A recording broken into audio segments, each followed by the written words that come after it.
की बात करते हैं। लोकसभा चुनाव के लिए आज प्रचार का आखिरी दिन है और 7वां और अंतिम चरण के लिए आज शाम 6 बजे प्रचार थम जाएगा।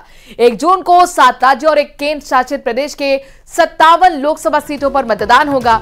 इनमें यूपी की पूर्वांचल की 13 सीटें हैं। 7वें चरण में देश की सबसे हॉट लोकसभा सीट वाराणसी में भी मतदान होना है। इस सीट से पीएम मोदी तीसरी बार चुनावी मैदान में है।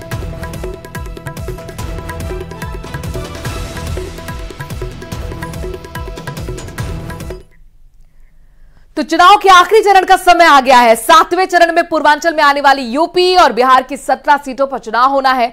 ऐसे में इस बार पूर्वांचल का समीकरण क्या है? काशी इस बार क्यों सियासत का एपिसेंटर है? आखिरी चरण का चुनाव पूरी तरह मोदी पर क्यों सेंट्रिक है? आपको ये पूरी रिपोर्ट दिखाएंगे, लेकिन उससे पहले काशी का रिपोर्ट कार्ड बता देते हैं।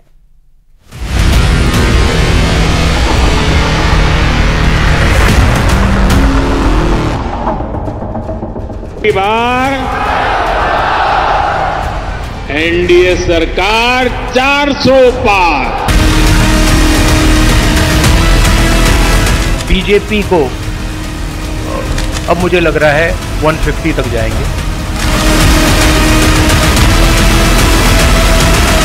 एक सीट के अलावा सब सीटें जीत रहे हैं। कौन सी सीट? एक लड़ाई में क्यूटो। चुनाव के आखिरी चरण का वक्त आ गया है, जब 2 दिन बाद पूर्वांचल की 17 सीटों पर चुनाव होगा। इसमें 13 उत्तर प्रदेश की सीटें हैं तो 4 बिहार की, और इन्हीं गंगा किनारे अपनी अपनी नैया लिए सियासी खवैया हिचकोले खा रहे हैं। उम्मीद है, कोशिश है, आज नहीं तो पार।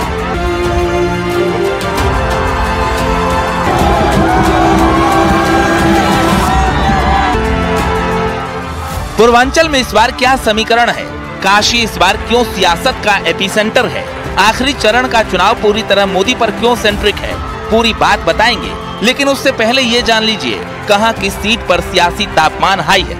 वाराणसी में मोदी फैक्टर से टक्कर है, गोरखपुर में योगी फैक्टर से भिड़ंत है, गाजीपुर में सियासी तापमान बढ़ चुका है, मिर्जापुर में सियासी महाभारत पहले से जारी है। मोदी की काशी में 2 लड़कों की नजर है। मोदी की काशी में पूरा एनडीए का कुनबा है। मोदी की काशी में बड़े बड़े नेताओं का रैला है, सिर्फ इसलिए क्योंकि काशी में मोदी को रिकॉर्ड जीत दर्ज करनी है, वो भी विकास के दम पर, विश्वास के दम पर और गारंटी के नाम पर।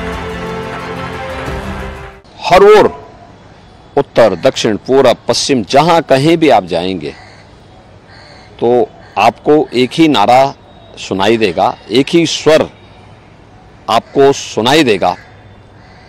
आम जनमानस के मन में एक ही संकल्प दिखाई देगा, और वह है कि फिर एक बार मोदी सरकार, अब की बार 400 पार। हम लोग आपके लिए लगातार संघर्ष कर रहे हैं और संघर्ष का रास्ता अपना करके आगे बढ़ रहे हैं। लेकिन जो घबराए हुए लोग हैं वो हम लोगों को शहजादा बोल रहे हैं। जो शहजादा बोल रहे हैं वो सुन लें कि ये इस बार दोनों शहजादे न केवल शह देने जा रहे हैं बल्कि इस बार मात भी देने का काम करेंगे। वाराणसी ही नहीं बल्कि मोदी मैजिक का पूरे पूर्वांचल पर असर है। पूर्वांचल में एनडीए के सहयोगियों की भी पकड़ है। बीजेपी के साथ अपना दल एस, निषाद पार्टी और एसबीएसपी है, तो इंडिया गठबंधन की टीम में समाजवादी पार्टी और कांग्रेस। ये गठबंधन कितना असरदार, कितना दमदार है, इसे ऐसे समझा जा सकता है कि छोटे छोटे दल भी पूर्वांचल में बड़े कमाल के हैं। निषाद राजभर पटेल का खेल पूर्वांचल में खूब होता है और इस समाज के सारे नेता इस बार बीजेपी के साथ हैं।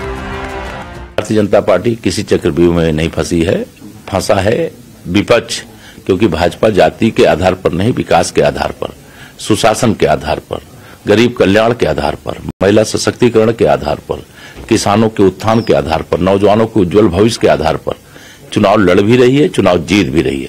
समाजवादी पार्टी गुंडागर्दी का पर्याय है, कांग्रेस पार्टी भ्रष्टाचार का पर्याय है। यूपी की 13 और बिहार की 4 सीटों पर वाराणसी का असर रहता है। और इस सीट पर खुद असरदार नेता प्रधानमंत्री मोदी तीसरी बार चुनाव लड़ रहे हैं, जिनके विजय मार्जिन को बढ़ाने के लिए बड़े बड़े योद्धा मैदान में हैं। Bureau report, news 18।